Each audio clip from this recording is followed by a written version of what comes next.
Hello friends, this is the World History class. In this class, we will try to understand an outline and chronology of world history.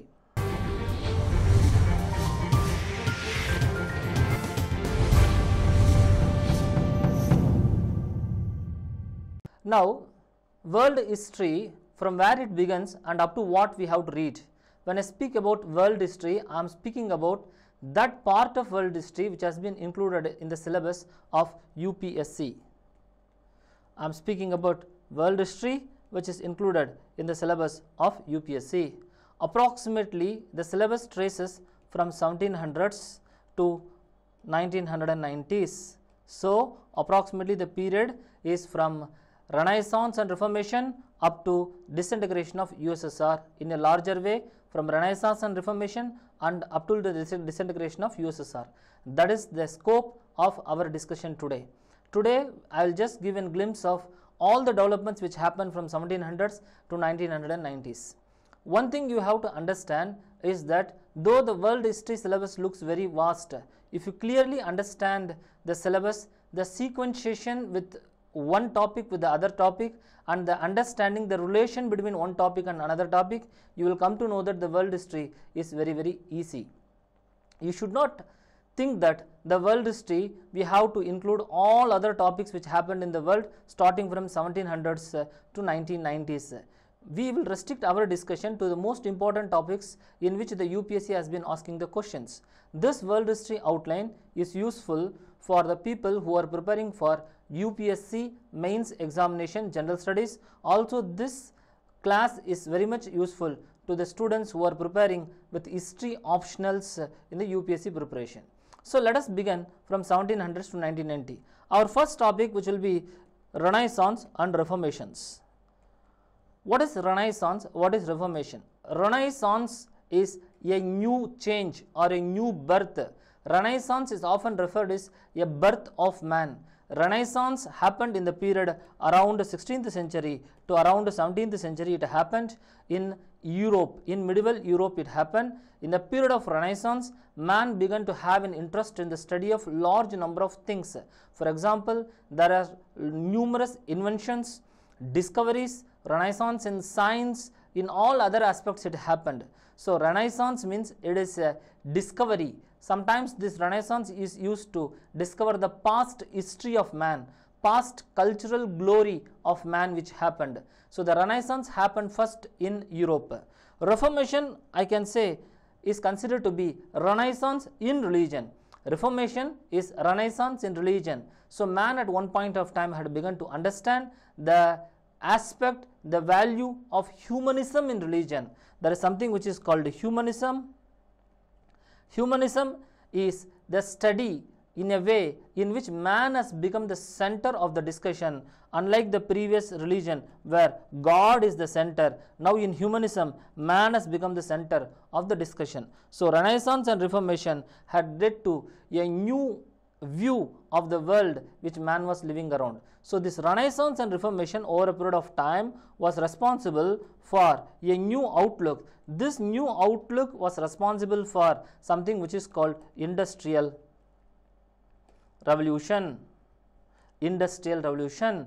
So Renaissance and Reformation laid the foundations for the emergence of Industrial Revolution. First, the Industrial Revolution happened in Britain, or the Industrial Revolution happened in England, and this Industrial Revolution over a period of time it spread from one place to another place. So there are numerous factors responsible for the emergence of Industrial Revolution, but you must know that Industrial Revolution involves large scale production or mass production of products, mass production of goods using basic raw materials. This Industrial Revolution is a very important topic because this Industrial Revolution over a period was responsible for other aspects which is called imperialism, colonialism. So imperialism, colonialism, all became a byproduct or a necessary aspect for fueling industrial revolution. So industrial revolution leads to these topics, which is called imperialism and colonialism. Imperialism and colonialism is also our topic in UPSC. In the syllabus it has been given, imperialism and colonialism. After 200 years of imperialism and colonialism, over a period of time the imperial empires began to break, and there is a phenomena which is called decolonialism, which happened approximately during 1950s. Decolonialism, that is also our topic. So decolonialism also is our topic, which is a byproduct of all this aspect. Next we have to understand another important development which happened in history, which is called French Revolution, which happened in 1789. The beginning of the French Revolution is a result of large number of factors, political, social, economic, religious.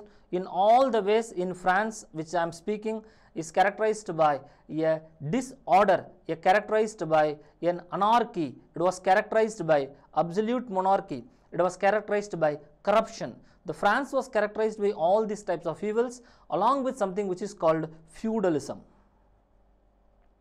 So French Revolution is a result of problems present in France and influence from the foreign or external elements. What are the influences we will discuss in the later classes. I will do a separate topic on the French Revolution and the causes for the French Revolution, consequence of the French Revolution, why French Revolution happened only in France, etc. I will do in a separate class. So French Revolution happened in the year 1799. It was the most important event which happened in history in medieval Europe. So the French Revolution over a period of time led to an anarchy again in France. Though the French Revolution destroyed the existing order, it failed to create a new order. So a new order experiment was tried starting from 1789 to 1799. Numerous experiments, political experiments were tried, but all these experiments finally led to a problem among the society. It led to what is called as civil war in France. This civil war made the people very tired, and the civil war was responsible for numerous wars where France has to defend itself from its neighboring countries. So an anarchy was happening in France after 1789 French Revolution. It is during this time in 1799 an important figure in history who is called Napoleon. He rose. Napoleon was a soldier. He was a soldier from France. He rose up because of his intelligence. He became a colonel. Over a period of time he became a general, and he used this anarchy which was present in France to occupy power, and in the year 1799 Napoleon sat in the head of France, and in the year 1804 Napoleon became the emperor of France. And no doubt Napoleon was responsible for taking the glory of France to the highest extent. The French glory was carried to the furthest corners of the world by Napoleon. But within a short duration of time, starting from 1806, Napoleon's fame had begun to decline. Many people had begun to question Napoleon's authority in Europe. And moreover, Napoleon also committed huge mistakes, namely continental system. Continental system, I will discuss about this later. Continental system, something which is called Spanish ulcer, war with Russia. So all this were responsible for the downfall of Napoleon. So Napoleon declined in the year 1815. In the year 1815, Napoleon had to fight a battle which is called Waterloo. In the Battle of Waterloo, Napoleon was defeated and sent to imprisonment in a place which is called St. Helena. And France was defeated in the year 1815 after the defeat of Napoleon, and a very important event happens in 1815 which is called Treaty of Vienna. Treaty of Vienna. It was signed in a place which is called Vienna. This treaty is a very, very important treaty because these provisions of the treaty were responsible for deciding the future starting from 1850 for the next 7 decades. And what is this treaty? The treaty was a conventional treaty. The treaty was mainly aimed at destroying the glorious principles which the French Revolution gave.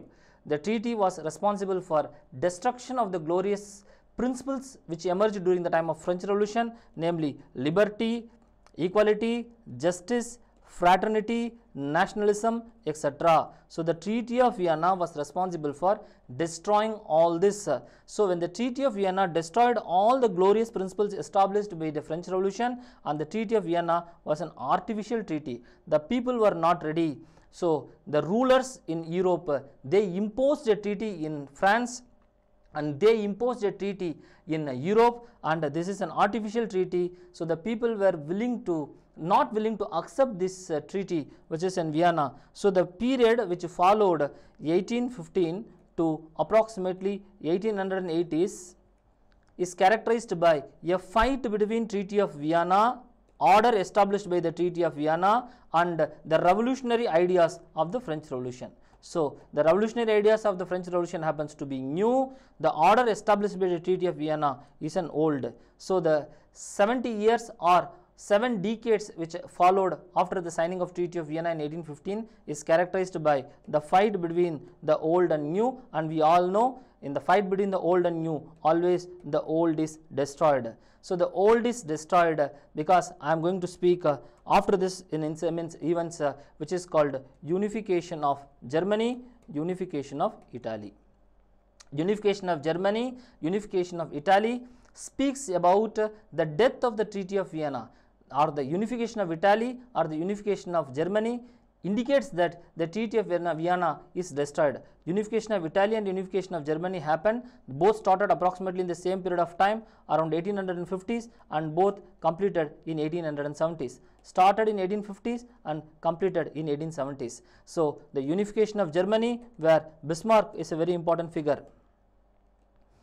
Bismarck is a very important figure in the unification of Germany. So unification of Germany was done using blood and iron. The philosophy of blood and iron, we will discuss about this unification of Germany in a separate class. What is the philosophy of blood and iron? Methods adopted by Bismarck like diplomacy, war, etc. We will discuss about this later. So the unification of Germany is a very, very important event, and similarly the unification of Italy is also an important event, and the unification of Italy is characterized by the ruler who was responsible for the unification of Italy, whose name happens to be Victor Emmanuel II. Victor Emmanuel II was present. He was an important ruler who was a head of state of Piedmont and Sardinia. We will discuss about this Piedmont, Sardinia, all the small states we will discuss, that is a separate topic. And another person who is called Cavour, who happens to be the Prime Minister of Piedmont, Sardinia. And another person whose name is very important, who is called Garibaldi.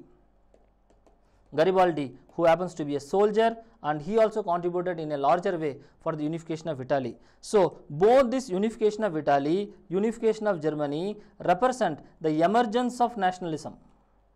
It represents the emergence of nationalism, and on the similar lines also you should know that this unification of Italy and the unification of Germany and rise of Bismarck in the stage of Germany over a period of time was responsible for emergence of something which is called aggressive nationalism. Aggressive nationalism. Bismarck foreign policy starting from 1870s to 1880s was responsible for creating the conditions necessary for the First World War. So the Bismarck foreign policy starting from 1870s, after Germany had been unified, to 1880s were responsible for creating a conditions necessary for World War I. What are the foreign policies of Bismarck? Foreign policy. The foreign policy of Bismarck is characterized by isolation of France. Isolation of France. The foreign policy of Bismarck is characterized by secret military alliances.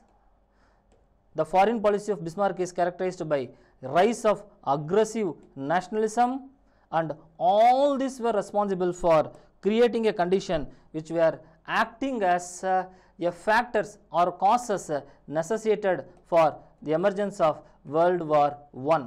The World War I is mainly a result of the existing conditions. The existing conditions also, if you ask me the existing conditions, the most important condition is the foreign policy of Bismarck. So Bismarck foreign policy in a greater way created conditions for the emergence of World War I.